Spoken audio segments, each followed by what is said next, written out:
자, 요한복음 11장을 펼쳐보십시다. 오늘 제가 오후에 설교하려고 하는 걸 우리 남편이 오전에 많이 해버렸어요. 우리는 서로 얘기를 안 하기 때문에. 어쨌든 요한복음 11장을 보십시오. 요한복음 11장 49절부터 53절까지 같이 읽으십시다. 같이 읽겠습니다. 시작. 그 중에 한 사람 그의 대제사장인 가야바가 그들에게 말하되 너희가 아무것도 알지 못하는도다. 한 사람이 백성을 위하여 죽어서 온 민족이 망하지 않게 되는 것이 너희에게 유익한 줄을 생각하지 아니하는도다 하였으니 이 말은 스스로 함이 아니요 그의 대제사장이므로 예수께서 그 민족을 위하시고 또 그 민족만 위할 뿐 아니라 흩어진 하나님의 자녀를 모아 하나가 되게 하기 위하여 죽으실 것을 미리 말하미러라. 이날부터는 그들이 예수를 죽이려고 모의하니라. 아멘. 오늘 설교는 사실 예수님이 태어나셨어요 라고 설교를 해야 되잖아요. 그죠? 그랬는데 주님이 저한테 이걸 하라고 하시는 거예요. 그래서 예수님의 성탄, 예수님이 이 땅에 오신 것을 기뻐하고 그래야 되지 않을까요? 그런데 주님이 예수님은 무엇 때문에 죽으셨는지를 말을 하래요. 여러분, 원래 예수님은 12월 25일 날 태어나지 않으셨습니다. 1년 중에 어느 날 태어나셨습니다. 맞죠? 어떤 사람은 9월에 태어났다, 어떤 사람은 5월에 태어났다, 갖가지 얘기들이 있습니다. 주님은 언제 태어났는지가 중요하셨다면 그걸 적어놨을 텐데 그걸 신경 쓰지 말라고 해서 안 하신 것 같아요. 근데 이제 오늘 저에게는 내가 왜 죽었는지를 설명해라 라고 하시더라고요. 요한복음을 제가 듣다가 읽고 있다가가 아니라 듣다가 이제 요 부분이 저한테 들어왔어요. 듣고 있는데 그 해 대제사장이었던 가야바가 이제 예수님이 너무 많은 표적을 일으키고 막 나사로를 지금 살린 사건을 듣고 나서 이제 도저히 이 사람을 살려줄 수 없다고 생각이 들거든요. 그러니까 이 예수님을 어떻게 처리할까 하면서 이제 서로 의논을 하다가 그해 대제사장인 가야바가 애언을 합니다. 자기가 지금 무엇을 늘 애언을 하던 사람은 아니에요. 근데 제사장이다 보니까 이제 하나님이 그의 입술을 통해서 말씀을 주시는 거죠. 한 사람이 백성을 위하여 죽어서 온 민족이 망하지 않게 되는 것이 너희에게 유익한 줄을 생각하지 아니하는도다 하였으니, 그러니까 한 사람 예수 그리스도께서 백성을 위해서 죽어서, 유대 백성을 위해서 죽어서, 이스라엘 백성을 위해서 죽어서 온 민족이 망하지 않게 되는 것이 너희에게 유익하다는 거예요. 어떻게 알았지? 예수님이 죽으시면 온 민족이, 온 세계가 망하지 않고 살림을 받는다는 것을 어떻게 알았지? 이거는 신약의 우리들만, 거듭난 그리스도인들이 성경을 통해서 또 주님을 아는 사람들이 아는 건데 어떻게 이 가야바라는 분이 이것을 알았지? 이 말은 거기 51절에 나오죠. 스스로 함이 아니요. 가야바 스스로가 말한 게 아니에요. 그의 대제사장이므로 예수께서 그 민족을 위하시고 또 그 민족만 위할 뿐 아니라 그 이스라엘만, 유대인만 위할 뿐만 아니라 흩어진 하나님의 자녀를 모아 하나가 되기 위하여 죽으실 것을 미리 말함이러라. 이건 진짜 예언이거든요. 예언을 말한 거예요. 여기에 보면 하나가 된다는 내용이 나와요. 하나.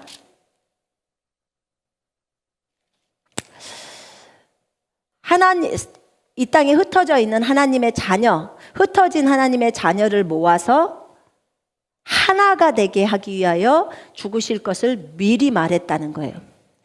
그러면 예수님은 왜 죽으셨을까요? 하나 되게 하려고. 답이에요. 예수님은 왜 죽으셔야만 할까요? 하나 되게 하려고. 누구랑 하나가 되게 하려고? 유대인과 이방인이 하나가 되게 하려고.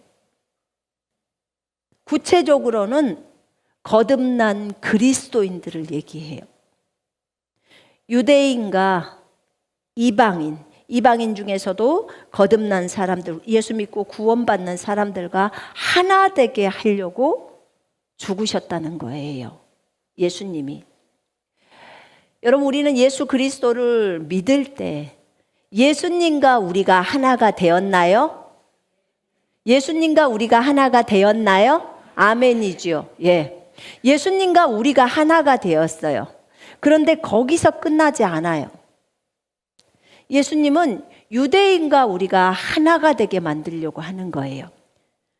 그래서 여기 그 요한복음 11장에서 볼 때 흩어진 하나님의 자녀를 모아서 하나가 되게 한다는 거예요. 유대인과 하나가 되게 만든다는 거예요. 그러기 위해서 예수님이 죽으실 거라는 것을 미리 말했다고 지금 성경은 얘기해 주고 있는 거예요. 여러분, 에베소서를 한번 펼쳐보세요. 에베소서. 에베소서 2장을 한번 펼쳐보세요. 에베소서 2장은 너무너무 중요한 장입니다. 에베소서 2장. 이 장에 보면 제가 오늘 갖고 나온 성경이 킹제임스 성경하고 쉬운 성경을 들고 왔어요. 에베소서 2장에는 그 이방인인 우리들이 어떻게 변모되었고 우리가 어떤 신분까지 간 것인지를 얘기가 나와 있어요. 그러니까 이방인인 우리들은 이 에베소서를 많이 읽게 되죠. 에베소서 안에는 너무 귀한 내용들이 정말 많습니다. 거기 보면 십자가로 우리를 화목하게 하셨다 이 부분이 나와요. 11절부터 22절까지를 볼 거예요. 여기서 우리가 천천히 한번 읽어보십시다. 시작. 그러므로 생각하라. 너희는 그때 육체로는 이방인이요 손으로 육체에 행한 할례를 받은 무리라 칭하는 자들로부터 할례를 받지 않은 무리라 칭함을 받는 자들이라. 그때 너희는 그리스도 밖에 있었고 이스라엘 나라 밖의 사람이라. 약속의 언약들에 대하여는 외인이요 세상에서 소망이 없고 하나님도 없는 자이더니 이제는 전에 멀리 있던 너희가 그리스도 예수 안에서 그리스도의 피로 가까워졌느니라. 그는 우리의 화평이신지라. 둘로 하나를 만드사 원수된 것 곧 중간에 막힌 담을 자기 육체로 하시고 법조문으로 된 계명의 율법을 폐하셨으니 이는 이 둘로 자기 안에서 한 세 사람을 지어 화평하게 하시고 또 십자가로 이 둘을 한 몸으로 하나님과 화목하게 하려 하심이라. 원수된 것을 십자가로 소멸하시고 또 오셔서 먼 데 있는 너희에게 평안을 정하시고 가까운 데 있는 자들에게 평안을 전하셨으니 이는 그로 말미암아 우리 둘이 한 성령 안에서 아버지께 나아감을 얻게 하려 하심이라.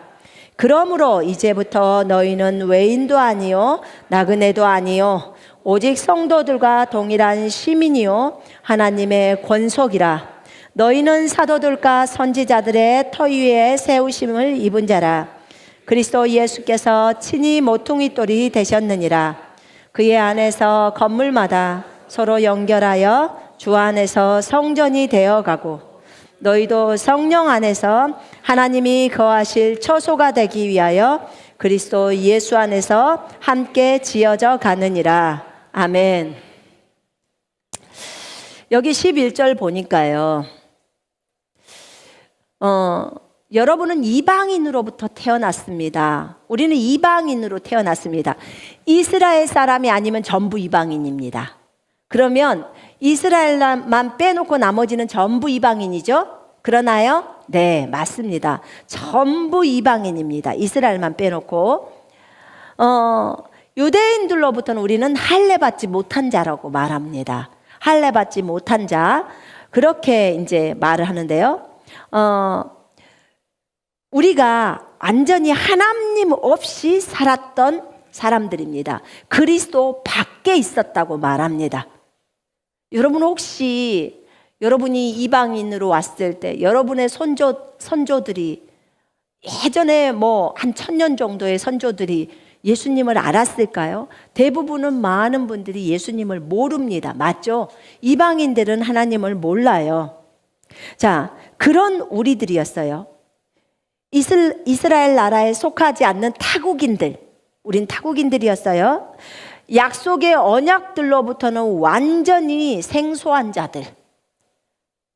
여러분, 나는 아브라함이라는 존재를 언제 들어봤냐면 교회 가서 처음 들어봤어요. 아무도 우리 할머니가 나한테 아브라함을 말해준 적도 없었고요.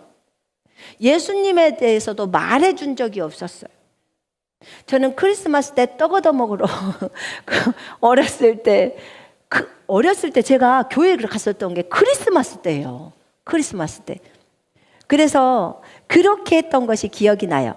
그러니까 전혀 그 이스라엘하고는 상관이 없었으며 그 어떤 이 땅에서 소망도 없었고 하나님도 없던 그런 존재였던 거예요. 우리들이, 이방인인 우리들. 지금 한국인인 우리들도 똑같습니다. 그런 존재였습니다. 그런 우리들이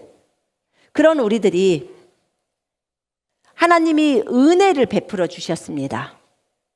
그가 우리에게 은혜를 베푸셔서 우리가 그리스도 예수 안에서 예수 그리스도의 피로, 예수님의 피로 가까워졌습니다. 여러분, 예수 그리스도를 여러분의 구주로 맞아들이셨습니까? 그러면 예수님의 피로 여러분이 죄사함을 받은 것입니다. 누구 피로 받았다고요? 예수님의 피로. 예수님의 보혈로 인해서 하나님과 가까워지게 되었습니다.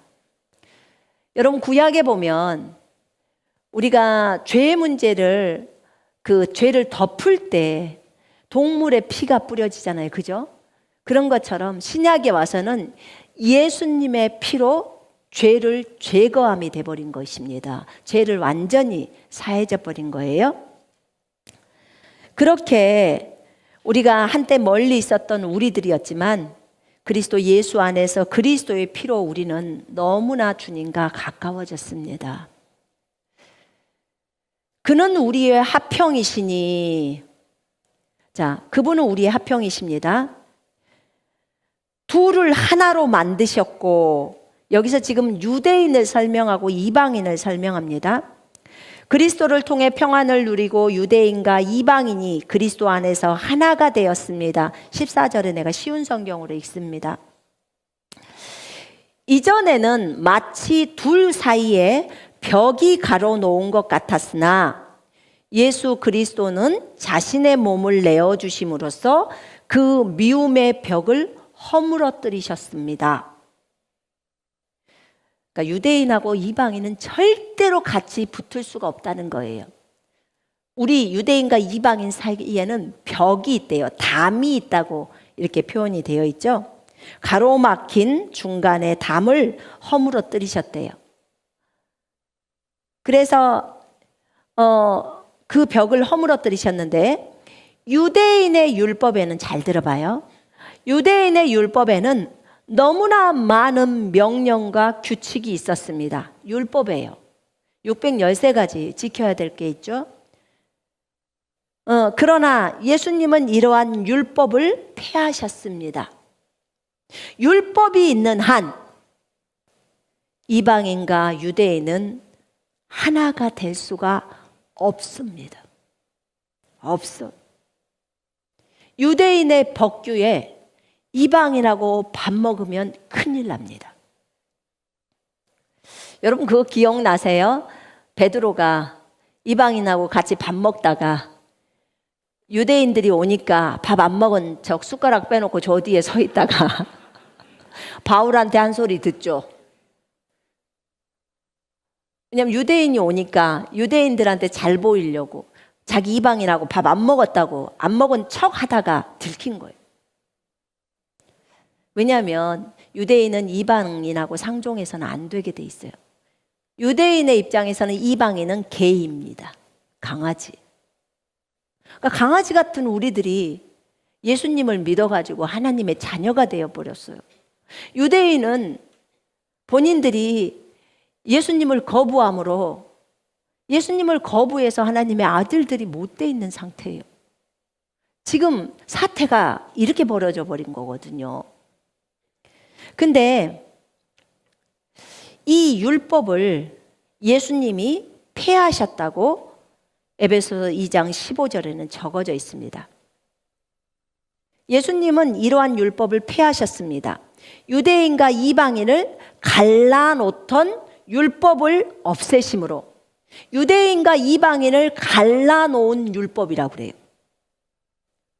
갈라놓은 율법을 없애심으로 이 둘이 그리스도 안에서 하나가 되어 새 사람이 되게 하셨던 것입니다. 이로써 예수님은 우리의 평화가 되셨습니다. 예수 그리스도는 십자가에 달려 죽으심으로 유대인과 이방인 사이에 가로막힌 미움의 벽을 허물어뜨리셨습니다.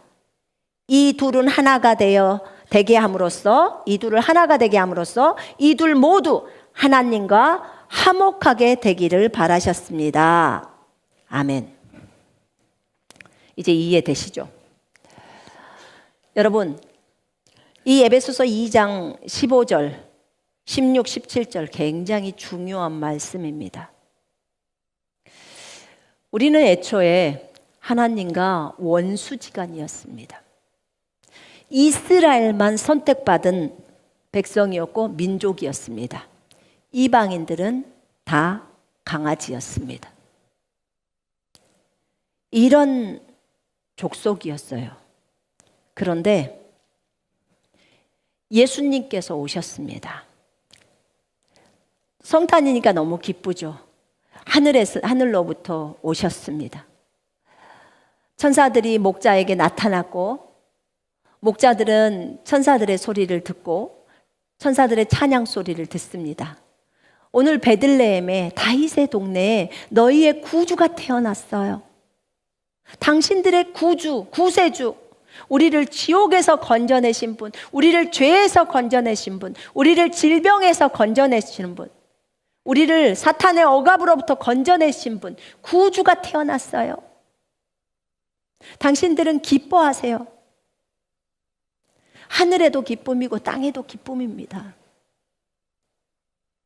이렇게 예수님이 태어나셨습니다. 이 기쁜 날, 예수님이 오신 날, 예수님이 오셔서 무엇을 하려고 오셨을까? 그분은 왜 오셨을까? 그분은 왜 우리 속으로 들어오셨을까? 그분은 왜 우리랑 함께하고 계실까? 지금도 여전히 우리랑 함께하고 계실까? 우리 모두는 궁금합니다. 이 땅에 예수님이 안 오셨으면 우리는 날마다 울어야 돼요. 우리는 죽기 위해서 온 것입니다. 그거밖에 없어요. 그런데 예수님이 이 땅에 오심으로, 그리고 그분이 십자가에서 죽고 부활하심으로 우리는 이 땅에서 이제 정말 기쁘기 위해서 왔습니다. 기쁨으로 주님의 일들을 감당하려고 온 것입니다. 자, 하나님은 유대인과 이방인이 하나가 되기를 원했습니다. 이게 지금 어디서 하나가 되냐면 그리스도 안에서 하나 되는 것입니다. 그리스도 안에서 예수님을 통해서 이들이 모두가 그리스도 안으로 들어오기를 원하신 것입니다.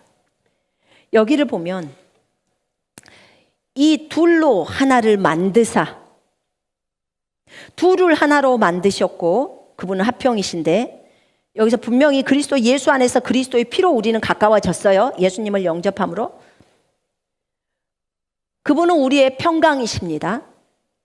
우리 둘을 하나로 만드셨고, 우리 둘 사이에 가로막힌 중간의 벽을, 담을 다 허물어뜨리셨고, 원수된 것, 곧 법령 안에 속한 계명들의 율법까지도 그의 육신 안에서 폐기하셨으니, 원수가 죄인 것뿐만이 아니라,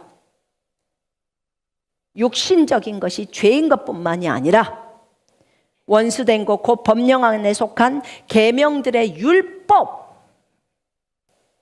우리 이방인들의 입장에서 보자면 그 율법이 원수였던 거예요. 우리로 하여금 유대인과 가까이 갈 수 없어. 그 법 때문에 갈 수 없는 거예요.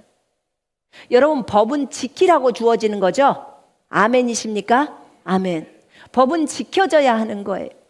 유대인들은 율법을 잘 지키기로 유명한 민족이에요.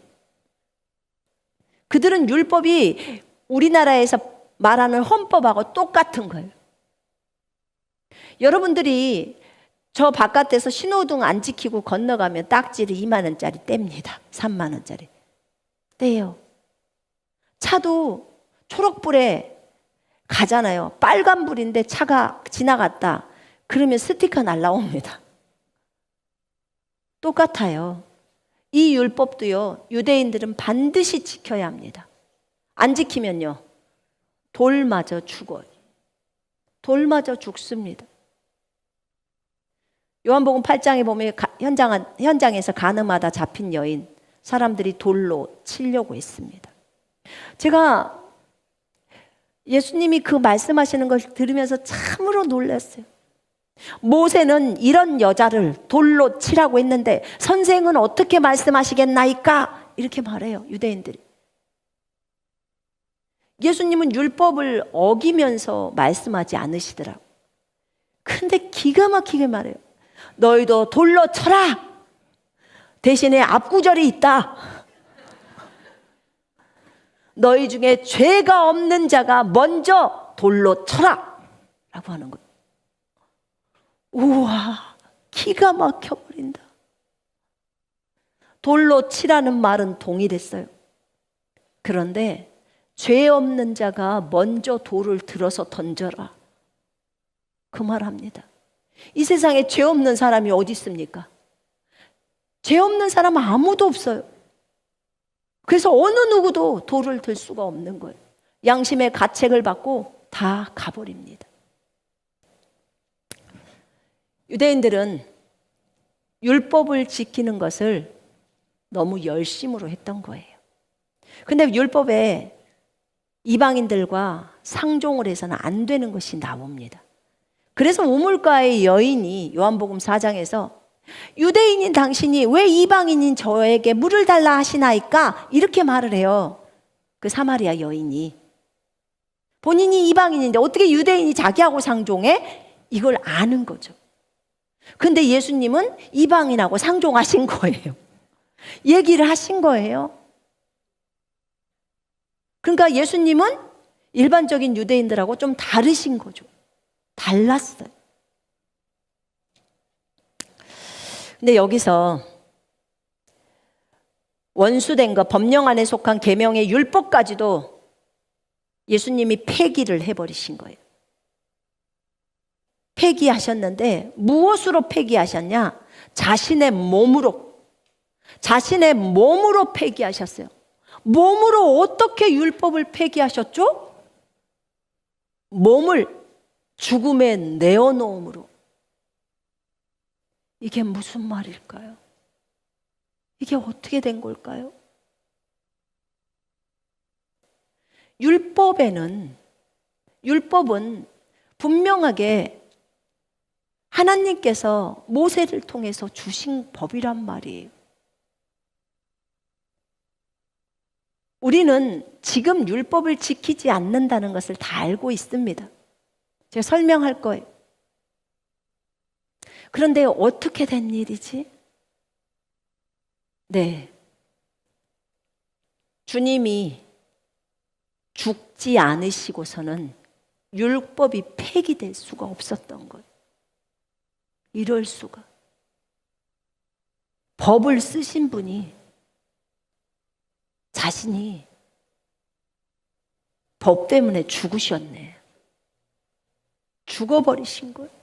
그리고 그 법을 폐기 처분해버린 거예요. 이렇게 책임감 있으신 그 하나님을 여러분은 알고 계셨습니까? 저는 이 부분을 읽다가 너무너무 감동이 되어서 그랬군요. 그래서 율법이 폐기가 된 거군요. 우리와 유대인을 하나로 만들기 위해서, 하나님과 이방인인 우리들을 하나로 만들기 위해서 주님이 그렇게 하셨군요. 친히 몸소 자신의 몸으로 그의 육신 안에서 율법을 폐기시킨 거라고 적어져 있습니다.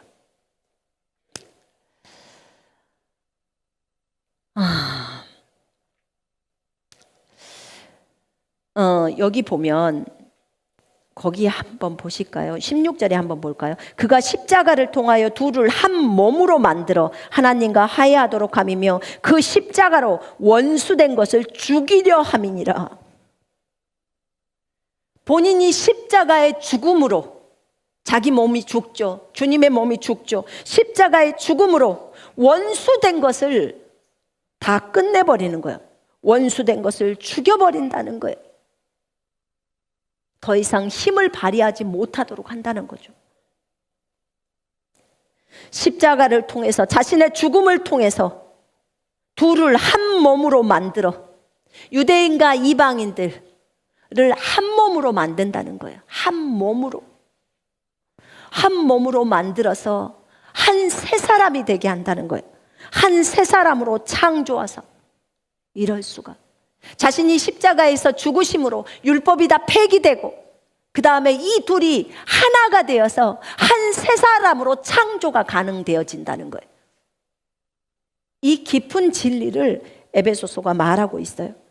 그러면서 멀리 있던 우리와 가까이 있던 저들이 평강을 누리고, 그리고 예수님을 통해서 유대인과 우리 둘이 한 성령으로 아버지께 나아가게 했다는 거예요. 이렇게 나옵니다. 우리가 율법이 있어갖고는 죽었다 깨나도 아버지께 나아갈 수가 없어요. 할 수가 없어요. 법규가 만들어져 있으니까. 근데 그 법규를 폐기 처분해 버리려면 예수님은 죽으셔야 하는 거예요. 본인이 만드신 법규를 본인이 죽음으로 그것을 끝장내 버리는 거예요. 골로새서 한번 보십시다. 골로새서에 보면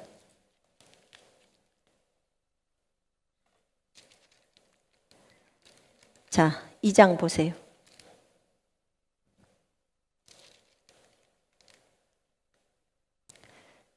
13절부터 볼게요. 너희 죄들과 너희 육체의 모할례 가운데서 죽었던 너희를 하나님께서 그와 함께 살리셔서 너희의 모든 허물을 용서하셨으니 우리를 거스리고 우리를 대적한 손으로 쓴 법령을 지워버리고, 우리를 거스리고요, 우리를 대적한 손으로 쓴 법령을 지워버리고, 지금 율법이죠. 그것을 그분의 십자가에 못 박아 없애셨으며 율법을 십자가에 못 박아서 없애버렸다는 거예요. 또 정사들과 권세들을 벗겨내어 그것들을 공개적으로 나타내시고 십자가로 그들을 이기셨느니라. 십자가로 이겨버렸다는 거예요. 그러므로 음식으로나 마시는 것으로나, 이게 지금 다 율법에 나와 있는 것들이에요. 음식으로나 마시는 것으로나 거룩한 날이나 새 달이나 안식일들에 관해서는 아무도 너희를 판단하지 못하게 하라. 이런 것들은 다가올 것들의 그림자이나 그 몸은 그리스도의 것이니라. 아멘. 여러분, 우리로 하여금 그리스도의 몸이 되게 하려고, 교회가 되게 하려고, 교회는 그리스도의 몸이니 그리스도의 몸이 되게 하려고 누구를? 유대인과 이방인을, 거듭난 유대인과 거듭난 이방인을 그리스도의 몸이 되게 하려고, 새 사람이 되게 하려고 예수님이 율법을 폐하셔버렸고, 그리고 주님이 친히 자신의 몸을 들이심으로 그 율법을 끝장내버린 것입니다. 뭐 하려고요? 우리를 하나 되게 만들려고. 둘이 아니라 하나가 되게 만들려고. 성경에서 하나는 너무너무 중요하더라고요. 이 우리를 거스리고 우리를 대적한 손으로 쓴 법령을 지워버리려고, 그리고 십자가에 그것을 못 박아버린 거예요. 여러분, 십자가에 못 박힌 것은요, 우리 옛사람만 못 박힌 게 아니고 율법도 못 박힌 거예요. 율법도. 그래서 우리가 율법을 지키지 않는 거예요. 이제 하나님은 전체 613가지의 율법을 하나로 딱 신약으로 만들어서 계명을 주셨습니다. 서로 사랑하라. 사랑이라는 계명을 주셨습니다. 그리고 예수님은 십자가에서 우리를 사랑해서 우리에게 새로운 생명, 그것을 주시려고 본인이 우리를 사랑해서 사랑을 실천하고 죽으셨습니다. 율법은 사랑의 완성이에요. 율법을 완성시키는 것이 곧 사랑이에요. 사랑은 율법의 완성이니라. 사랑이 율법의 완성입니다. 예수님은 십자가에서 사랑으로 율법을 완성시켜 버렸습니다. 그것을 율법이 폐해졌다고 표현합니다. 우리도 사랑을 실천할 때 율법이 완성되는 것입니다. 아멘. 정말 중요하죠. 왜 그런데 주님은 그러면 왜 율법을 주셨을까? 뭐 때문에 그 이스라엘 사람들에게 율법을 주셨을까? 로마서에 보다 보니까 로마서 거기 3장에 20절에 이렇게 나와 있더라고요. 그러므로 율법의 행위로는 그의 앞에 의롭다 하심을 얻을 육체가 없나니 율법으로는 죄를 깨달음이니라. 죄를 깨닫게 하려고 율법을 줬더라고요. 율법이 이거 하지 말라 저거 하지 말라 하고 하는 그 말들이 전부 여러분과 저에게 죄를 알게 하려고 했던 거예요. 죄를 알게 하려고. 이렇게 율법은 우리로 하여금 죄를 깨닫게 했던 거예요. 자, 거기 보면 예수 그리스도를 우리가 믿을 때, 예수 그리스도를 믿을 때 그 주님의 보혈이 우리의 죄를 다 정결하게 한다고 했습니다. 그 피로 우리가 정결하게 되고 우리가 의롭게 됩니다. 의롭게 돼요.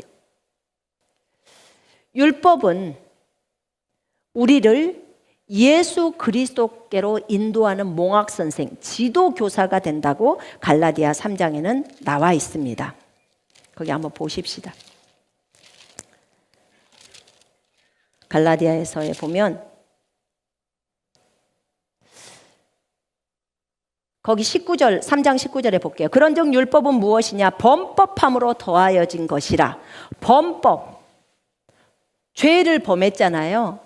그 죄 때문에 더해진 거예요. 죄를 범하는 것 때문에. 천사들을 통하여 한 중보자의 손으로 베푸신 것인데 약속하신 자손이 오시기까지 있을 것이라. 율법은 언제까지 있냐면 예수님이 오시기까지만 있는 거예요. 약속하신 시가 있을 때까지만 율법이 있는 거예요. 그러면 예수님이 오고 나서부터는요, 이제 사랑의 법만 남아있는 거예요. 다른 율법은 이제 필요가 없는 거예요. 모든 계명들이 사실은 사랑의 법 안에 들어가 버린 거예요. 자, 예를 들어 볼게요. 우리가 왜 도둑질 안 해요? 이웃을 사랑하니까. 이웃의 물건을 왜 안 훔쳐요? 이웃을 사랑하니까. 우리가 저 사람을 왜 안 때려요? 저 이웃을 사랑하니까. 우리가 왜 부모를 공경하죠? 부모를 사랑하니까. 이해되세요? 제 얘기?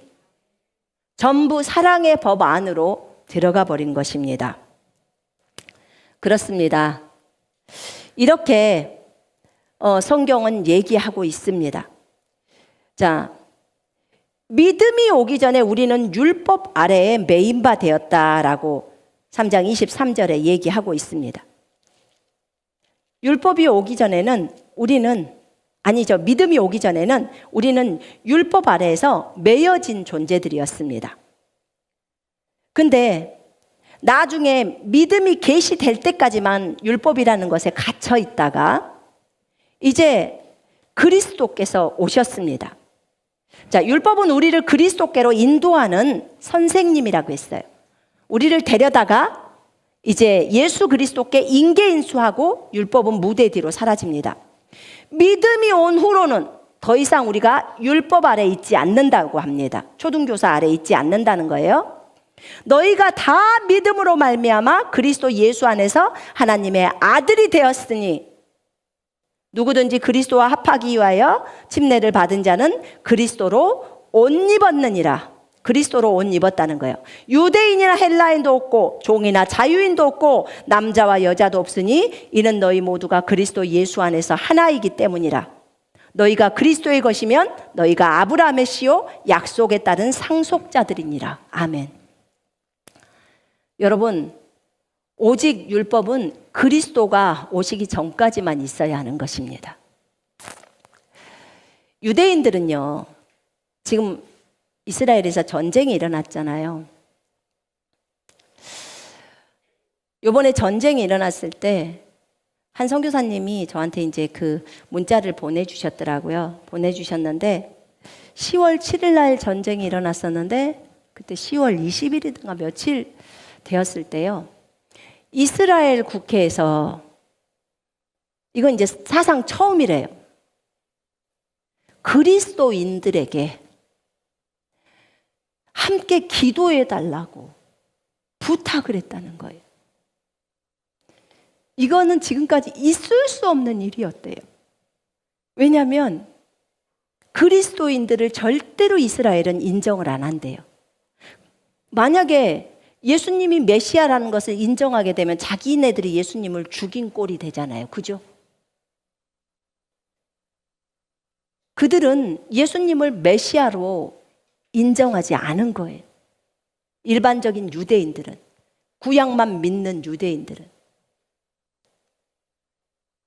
그런데 그때 국회에서 랍비들이 있나 봐요. 네, 국회에서 교회에게, 그리스도인 교회, 메시아닉주들이라고 말하죠. 그들에게 요청을 한 거예요.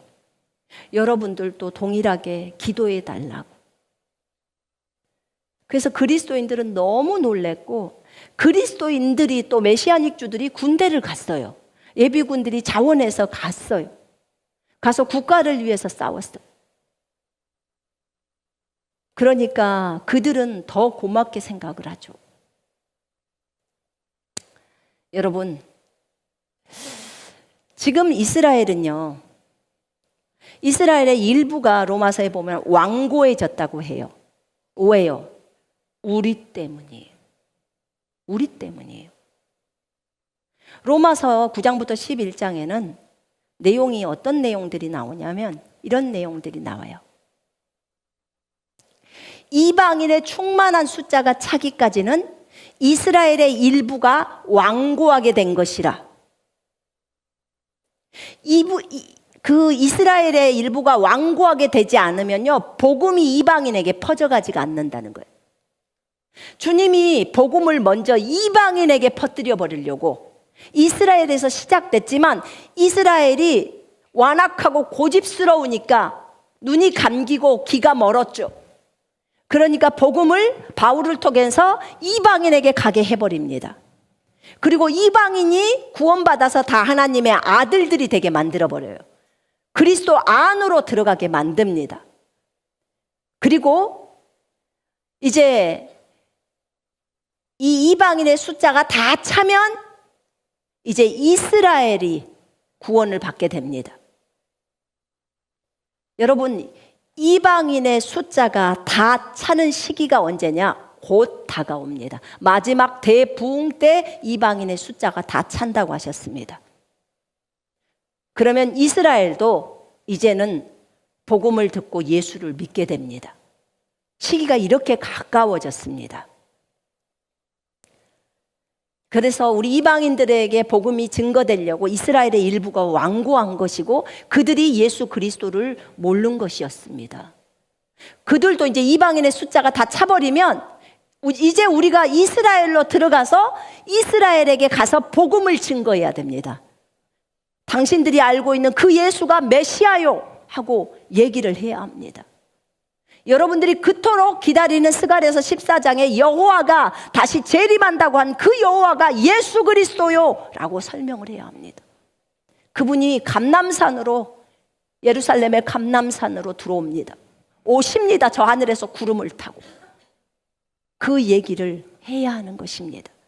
우리가 유대인들로부터 은혜를 입었으니까, 믿는 유대인들로부터 은혜를 입어서 구원을 받았으니까 이제 믿는 이방인인 우리가, 교회가 이제 믿지 않는 유대인들에게 가서 예수 그리스도가 메시아이시고 진짜 당신들의 메시아, 당신들이 기다리고 있는 그 메시아 하나님의 아들이신 것을 믿으시라고 말을 하는 거예요. 그때 우리는 설명하겠죠. 어떤 말씀으로 설명할까요? 어차피 그 사람들은 신약성경 말해도 안 믿어. 그럼 구약을 갖고 들이대야 되겠죠. 이사야서 53장 갖고 들이댑니다. 그들은 이사야서 53장, 52장을 이해를 못했던 거예요. 그들은 교회를 보지를 못했어요. 눈이 감겼어요. 이사야서 52장 끝판하고 53장에 예수님에 대해서 나와요. 그분이 어떤 분인지, 그분이 채찍에 맞고 그분이 우리들의 죄를 위해서 죽어야 하는 부분이 설명되어 있어요. 하나님 아버지께서 예수님이 그렇게 죽으시는 것을 기뻐하셨다고 적어져 있어요. 왜냐하면 그 뒤에 씨를 본다는 거예요. 예수님의 씨를 본다는 거예요. 그가 죄인들과 그 강도들과 함께 십자가에서 죽었잖아요. 그죠? 그 얘기도 나와요. 같이 죄인으로 헤아림을 받는 거예요. 이사야서 53장이 이디오피아 내시가 빌립에게 물었던 내용이에요. 여기에서 말하는 게 선지자가 그렇다는 거예요. 누가 이렇게 죽는다는 내용이에요? 이사야서 53장을 그렇게 말을 해요. 내시가. 그러니까 빌립이 이사야 53장을 설명합니다. 이분이 예수님이십니다 하면서 설명을 쫙 해요. 그분이 그리스도 메시아이십니다. 이때 주님은 저들의 귀를 여십니다. 마음을 여셔요. 그래야 복음이 들어갑니다. 그때 그들이 복음을 듣게 될 것입니다. 여러분, 우리는 하나님의 계획을 알아야 합니다. 에베소서 보면요, 에베소서 1장을 한번 열어보세요. 에베소서 1장에 자 보십시다. 8절부터 이는 그가 모든 지혜와 총명을 우리에게 넘치게 하사 그 뜻의 비밀을 우리에게 알리신 것이요 그의 기뻐하심을 따라 그리스도 안에서 때가 찬 경륜을 위하여 예정하신 것이니 하늘에 있는 것이나 땅에 있는 것이 다 그리스도 안에서 통일되게 하려 하심이라. 아멘.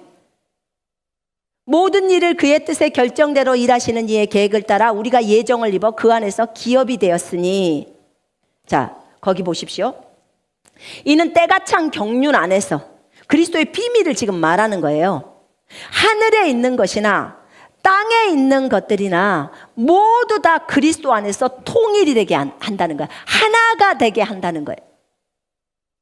여러분, 하늘에 있는 거 지금 4차원이에요. 맞죠? 하늘에 있는 거 4차원인가요? 보이지 않죠?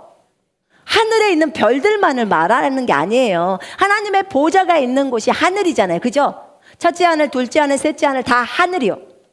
하늘에 있는 것, 땅에 있는 것, 땅은 우리가 다 보여요. 3차원으로. 눈에 그냥 보여요. 육신의 눈으로. 근데 하늘에 있는 거 보여요? 안 보여요? 안 보여요. 그런데요, 이 모든 것이, 모든이 나와요. 파스라는 모든이. 이 모든 것이 그리스도 안에서 하나가 되게 만들어버린다는 거예요. 통일되게 만든다는 거예요. 우와! 그리스도 안에서 하나가 되게 한대요. 하늘에 있는 거, 땅에 있는 거. 그러면 이제 우리 육체의 눈으로 저 하늘이 보일까요? 안 보일까요? 보여요. 보여요. 이제 4차원이 뚫려버리는 거예요. 4차원이 다 보여버리게 된다는 거예요. 우와, 하나님이 이것을 계획하고 있다는 거예요. 너무 기쁘죠? 이제 순간이동이 그냥 아무나 해. 그런 날이 오게 되는 거예요. 이게 하늘이나 땅이 하나가 되어버려요. 여러분 생각이나 해봤어요? 나 생각도 못 해봤어요. 이걸 보면서도 못 깨달았어요. 근데 이게 주님이 볼 수 있게 해줘야 보는 거예요. 다 그리스도 안에서 통일되어 버리게 만듭니다. 와, 놀랍다. 정말 놀랍다. 이것이, 이 모든 것을 자신이 의도한 대로 행하신 이의 목적을 따라 우리가 예정되어 그분 안에서 유업을 받았으니 아멘, 아멘. 이는 먼저 그리스도를 믿었던 우리로 그의 영광을 찬양하게 하려 하심이라. 정말 놀랍습니다. 3장 한번 보세요. 에베소 3장 8절부터 읽을게요. 모든 성도들 가운데서 가장 작은 자보다 더 작은 나에게 이 은혜를 주신 것은 이방인들 가운데 헤아릴 수 없는 그리스도의 풍요함을 전파하게 하려는 것이라. 또 예수 그리스도를 통하여 만물을 창조하신 하나님 안에서 세상이 시작될 때부터 감추어져 왔던 신비의 교제가 무엇인지 모든 사람에게 알게 하려는 것이니 이는 이제 교회를 통하여 천상에 있는 정사들과 권세들에게 하나님의 다양한 지혜를 알게 하려는 것이라. 이것은 하나님께서 그리스도 예수 우리 주 안에서 계획하신 영원한 목적에 따른 것이니라. 아멘.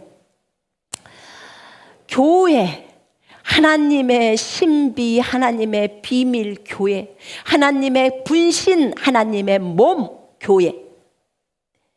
이 교회를 통해서 천상에 있는 정사들과 권세들에게 하나님의 다양한 지혜를 알리시겠다는 거예요.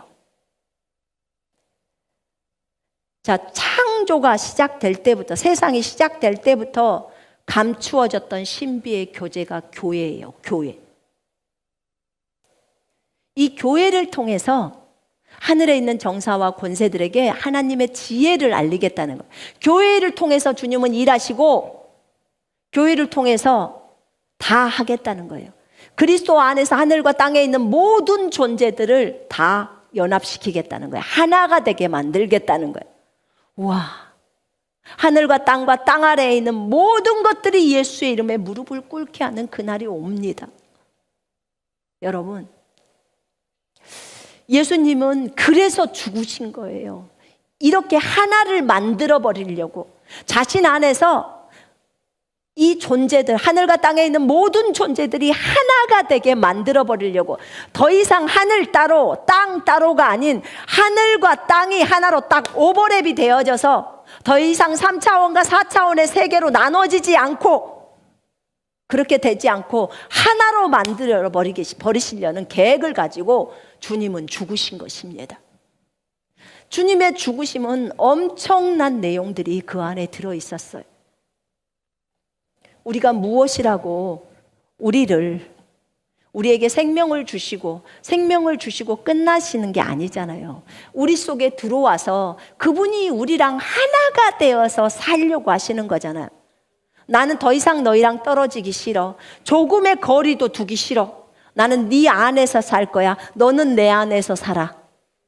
이렇게 해서 우리랑 완전히 하나 돼서 사시려고, 우리를 그리스도 안으로 집어넣으시려고 그분이 성령으로 우리 속으로 들어오신 것입니다.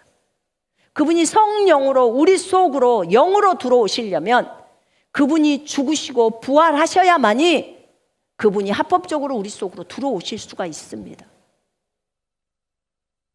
얼마나 정말 감사한 일입니까? 그렇지 않았으면 여러분과 우리는 완전 희망이 없는 존재들이었습니다. 맞죠?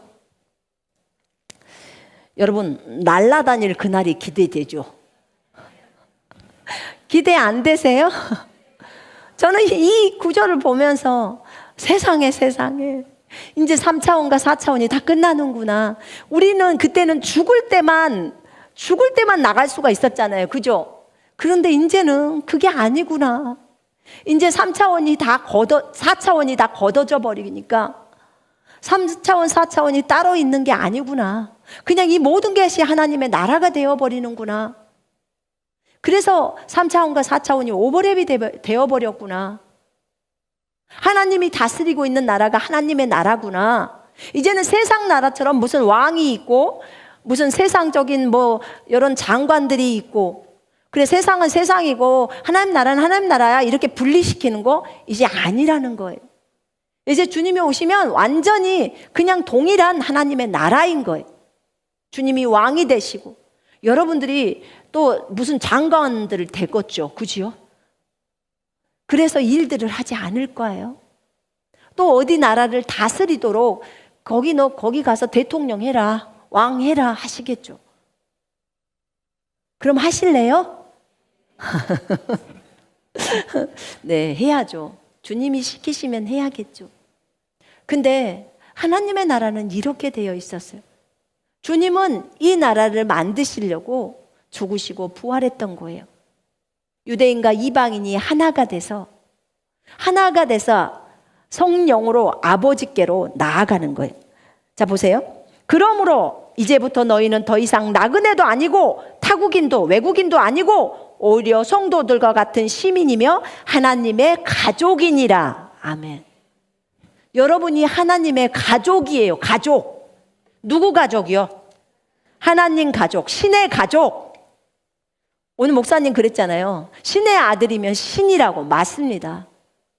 여러분의 아버지가 신이에요. 여러분의 남편도 신이에요. 여러분의 아버지가 신이라니까. 여러분의 시아버지가 신이시네요. 시아버지가 신이고 여러분의 그분이 또 낳으셨어. 아버지죠. 아버지가 신이에요. 남편도 신이네요. 그럼 부인이 인간일까요? 부인도 신이죠. 좀 엄청나죠. 신의 생명인 이 생명, 신의 생명, 조의 생명, 그 조의 생명, 신이 되게 하려고 그 조의 생명을 우리 속에 집어넣은 거예요. 여러분이 신이면 신처럼 살으라고 했죠. 그죠? 제가 보니까 신은 용서를 잘 하시더라고요. 아주 용서를 잘 하셔요.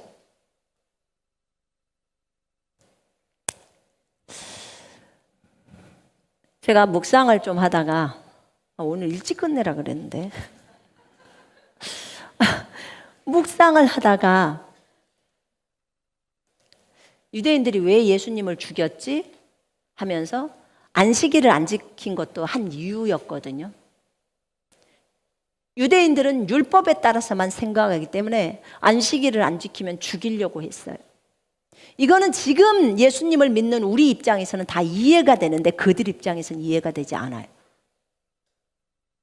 안식일을 지켜야 하는데 요한복음 9장에 보면 눈 멀은 봉사가 있었는데 예수님이 눈을 고쳐줘요. 근데 그 사람은 눈 고친 날이 안식일이었단 말이에요.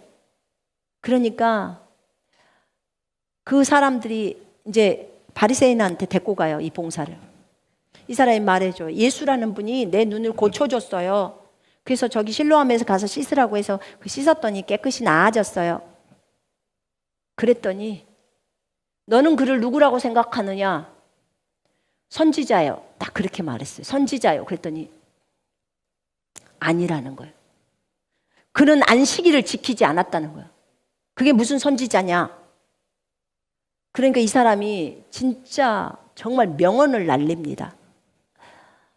나는 세상이 창조된 이래로 봉사에 눈을 떴다는 존재를 들어보지를 못했습니다. 그런데 이분이 나의 눈을 뜨게 했는데 당신들은 왜 그걸 못 믿습니까? 당신들도 그 사람의 제자가 되기를 원합니까? 그러니까 이 바리새인들이 야, 너는 그의 예수의 제자일지 몰라도 우리는 모세의 제자야. 그렇게 말합니다. 그 사람이 이제 그들로부터 쫓겨납니다. 회당에서 이제 추출돼요. 쫓겨나 버립니다. 더 이상 유대인의 무리에 들어갈 수가 없어요. 예수를 그리스도로 인정하는 자는 무조건 유대인의 그룹에서 다 쫓겨납니다. 정말 무섭지요. 쉽게 말하면 여러분들이 예수를 믿었으면 한국에서 쫓겨난다. 만약 이런 법규가 있었으면요, 여러분들이 진작 다 쫓겨났어. 그죠? 아닌가요? 맞죠? 예? 이민 가면 돼요? 근데 우리는 쫓겨나더라도 여기서 합니다. 그죠? 예. 자, 그런데 그 친구는 쫓겨났습니다. 그 친구는 자기의 눈을 떠주신 그분이 나타나서 내가 그리스도라, 내가 인자다, 그러니까 경배합니다. 경배해요. 그리고 예수님을 따릅니다. 예수님을 따라요. 자, 여기서 우리가 하나를 봐야 해요. 그들은 안식일을 예수님이 안 지켰다고 그는 선지자가 아니야, 그의 기적을 베푸는 것은 하나님으로부터 온 게 아니야 라고 합니다. 안식일을 안 지켰다고. 그들은 안식일에 온통 매여 있습니다. 예수님은 안식일의 주인이셨습니다. 예수님이 안식일을 안 지킨 거예요. 본인이 안식일의 주인이시기 때문에 안식일에 아픈 사람들 다 고쳐줘 버립니다. 죽어가는 사람 살려줘요. 자, 잘 봐요. 우리 여기서 배워야 돼요. 예수님을 죽인 이유가 안식일을 범했다는 이유가 있어요. 그리고 자기가 하나님의 아들이라고 했다고 해서 죽인 거예요. 두 가지 이유 때문에. 어느 날 케네스 해긴 목사님이 사랑이라는 책에도 나오고 결혼이라는 책에 좀 더 자세히 나온대요.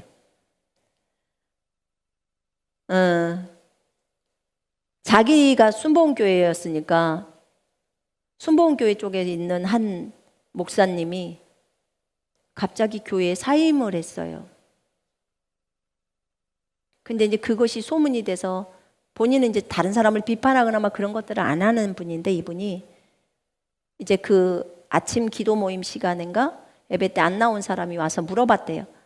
목사님, 오전에 어떤 분이 오셔서 그 얘기를 해줬다는데 저쪽에 있는 그 목사님이 사임했다고, 갑자기 목사님이 사임을 했다고 하는데 그것에 대해서 목사님은 어떻게 생각하십니까? 이렇게 물었대요.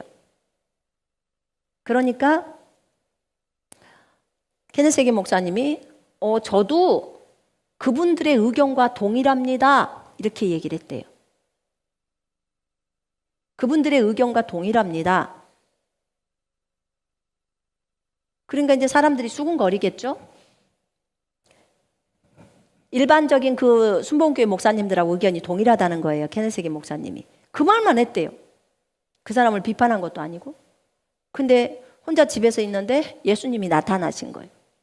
오셔가지고 너는 왜 내 종을 판단하느냐, 딱 그런 거예요. 그러니까 어떤 판단이었냐, 어떤 내용이었냐, 이 목사님이 갑자기 사임을 한 이유가, 교회를 사임을 해버린 이유가 아내가 바람이 났는지 뭐 했는지 이렇게 아기가 4명인가 뭐 되는데 그 애를 놔두고 집 나가서 이제 이혼이 돼버린 그런 건가 봐요. 근데 이 목사님은 4명을 데리고 사역을 할 수가 없는 거예요. 왜냐면 아기가 2살, 그 다음에 5살, 그 다음 또 몇 살이라더라? 뭐 8살인가? 10살, 이렇게 쫄쫄이가 있는데 애를 돌볼 수가 없잖아요. 2살이면 우유 먹어야 되잖아요. 목양을 할 수가 없는 상황인 거예요. 그런 상황 속에서 이제 이혼이 돼버리고 아내가 그렇게 해버려갖고 진행을 아내가 해버리니까 그래서 아이도 돌봐야지 목양도 해야지 자기가 감당이 안 돼서 이제 결혼을 하게 된 거예요. 이 다른 여자를 얻어가지고 결혼을 했는데 이혼한 자는 결혼하면 안 된다는 그 말 때문에 그 순복음교회에서는 그 당시에 미국의 순복음교회에서는 절대로 이혼하면 가정을 가져서는 안 된다고 그렇게 그 교단법에 있었나 봐요. 그런데 이 목사님은 정말 그렇게 할 수가 없었대요. 아기 때문에. 그래서 너무나 많은 압박 가운데서 결혼을 한 거예요. 근데 이제 그때 그런 일들이 물어봤을 때 이제 예수님이 나타나셔서 케네스 해긴 목사님한테 말을 했을 때 너는 왜 내 종을 판단하느냐 그렇게 말을 했대요. 그분이 이제 사임하고 떠났어요. 바로. 그런데 왜 내 종을 판단하느냐? 주님, 저는 판단하지 않았습니다. 저는 그들과 똑같다고만 말만 했습니다. 제 의견이 똑같다고. 그랬더니 너는 내 종을 판단했다. 그들과 의견이 똑같다는 말은 너도 동일한 그들과 생각이라는 말하고 똑같다. 너는 어찌하여 내 종을 판단했느냐? 그랬더니 저는 판단하지 않았습니다. 또 그랬대요. 그 케네스 해긴 목사님도 똥배짱이죠, 진짜. 하나님 앞에서. 빨리 왜 판단했냐? 그럼 조용히 주님 잘못했습니다. 이렇게 나와야 되잖아요. 그죠? 본인이 판단 안 했다고 생각하니까. 근데 주님은 판단했다는 거예요. 내 종을 비판했다는 거예요. 네가 아느냐? 그가 어떤 상태 속에서 결혼했는지, 어떤 압박감 때문에 그렇게 했는지 네가 아느냐? 그러니까 아무 말도 못하는 거예요. 내가 분명히 로마서 14장 4절에 그 종은 나에게 속해 있고 내가 그를 세우기도 하고 멸하기도 한다고 했다. 내가 그를 세울 것이다. 그 얘기를 듣고 이제 해긴 목사님이 잘못했다고, 정말 잘못했다고 용서해 달라고 그렇게 한 거예요. 그런데 그의 그 도시에서요, 그 다음에 그분이 다시 목회를 시작했는데 그 도시에서 가장 훌륭하게 목회를 잘했대요. 그 목사님이. 그 결혼한 목사님이. 너무 아름답게 잘 세워졌고 또 그 가정도 아름답게 세워져 있죠. 제가 무엇을 깨달았냐면 안식일을 지키라고 해서 안식일을 안 지켰다고 해서 그 안식일의 주인이신 예수님을 잡아 죽인 유대인들. 진짜 그 계명이 무엇을 말하는지를 알아야 되는 거잖아요. 그러면 어쩔 수 없이 이혼을 당했어요. 이혼을 당했어요. 물론 하나님의 말씀은 이혼했으면 결혼하지 말고 살으라고 했어요. 전 남편에게 돌아가든지. 전 남편이 결혼해버려서 딴 여자랑 어떻게 돌아가냐고요. 돌아갈 수가 없잖아요. 주님은 우리를 다 아신다 그 말이에요. 이사야서 43장 25절에 보니까 내가 너희의 죄를 사했고 내가 너희의 죄를 도말했다라고 나와요. 우리가 우리 죄를 자백하면 그분은 우리 죄를 완전히 깨끗이 씻겨버립니다. 모든 불의에서 우리를 깨끗하게 해요. 죄를 지워버린다 그 말이에요. 우리가 이혼했던 죄들도 다 지워버린다 그 말이에요. 행위록 안에서 그 죄가 지워지는 거예요. 도말시킨다는 말은 싸그리 없애버린다 그 말이에요. 완전히 지워버린다 그 말이에요. 그렇구나. 이혼해서 얼마나 고통당하고 있는 사람들, 이혼을 당한 거죠. 당해서 고통당하고 있는 사람들, 그들의 마음속에 너무나 많은 무거움이 있었습니다. 하나님이 그것을 아십니다. 제가 이혼을 하라고 말하는 게 아니라 절대 이혼하지 마세요. 어떻게든지 인내하면서 걸어가세요. 그러나 이미 과거에 너무 고통 가운데 이혼을 당하신 분들, 이제 자유로워지세요. 여러분의 죄 회개했으면 주님이 다 지워버리셨답니다. 주님이 내가 네 죄를 기억하지 않아라고 하셨습니다. 주님이 그 히브리서 몇 장이나 10장 17절에 죄를 기억하지 않는데, 주님이 기억 안 하면 우리도 기억 안 해야 합니다.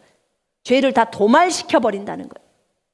그럼 더 이상 그 죄는 주님 앞에 기억된 바가 없습니다. 여러분, 이 땅에서 죄의 자백을 잘 하십시다. 아멘. 그래야 그리스도의 심판석 앞에서 그 죄가 없습니다.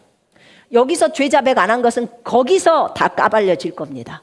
그러니까 이 땅에서 죄를 자백하면 저 하늘에서는 밝혀지지 않아요. 이제 없어요. 이미 지워졌으니까. 이스라엘 백성을 보면서 참 우리의 모습이다. 케네스 해긴 목사님 그 책을 보면서 제가 참 은혜가 많이 됐어요. 해긴 목사님도 회개한 거예요. 우리가 모르고 어떤 사람을 판단하고 비판하는 경우가 많이 있어요. 왜 그렇게까지 했을까라는 것을 좀 생각을 해보면서 하나님의 손에 그를 맡겨야 한다고 저는 생각이 들더라고요. 아, 우리의 사랑이 너무 부족했구나. 우리가 그들에 대한 관대함이 너무 부족했구나. 알지도 못하면서 너무 그들을 판단했구나 하는 생각이 들었어요. 우리는 성경이 말씀이 잣대니까 잣대로만 판단하면 이혼한 사람은 절대로 사역을 할 수가 없죠. 범죄한 사람은 사역을 할 수가 없어요. 근데요, 우리 모두가 범죄자예요. 아니었나요? 주님이 저를 용서 안 해줬으면 제가 제일 먼저 지옥의 그 뜨거운 불구덩이 속에 들어가야 될걸요? 가장 큰 죄인이었잖아요. 죄인 중에 다 우리가 죄인 중에 괴수 아니었습니까? 그런 우리를 수렁에서 건져주신 분이 주님이시잖아요. 아멘이죠. 예수님은 죄인들의 친구라고 해요. 자기를. 세리들, 죄인들, 매국노의 친구예요. 그러니까 죄인인 사람들이 예수님께 오는 것입니다. 여러분, 예수님은 우리를 사랑하기 위해서 죽으셨습니다. 이것을 잊어서는 안 됩니다. 예수님은 이것에 대해서 어떻게 생각하실까? 예수님의 본질은 무엇일까? 그걸 볼 수 있어야 돼요. 율법의 잣대로만 무조건 사람을 다 판단할 것이 아니라 왜 그랬는지를 분명하게 알아야겠죠. 저는 이번에 이걸 통해서 또 깨닫게 된 거예요. 그렇구나. 내가 함부로 그렇게 비판하지 말자. 목회자 중에서도 이혼한 사람도 있고, 그죠? 가정이 파탄나버린 경우도 있고, 뭐 상대방이 그렇게 하고 떠나버리면 어떻게 하겠습니까? 그것에 대해서. 근데 우리는 그걸로 손가락질을 하고 그렇게 해서는 안 된다는 생각이 저도 많이 들었어요. 하나님, 제가 함부로 사람들을 판단하지 않겠습니다. 하나님, 하나님의 종이오니 하나님이 세우소서. 이렇게 기도가 나오더라고요. 하나님께 감사드립니다.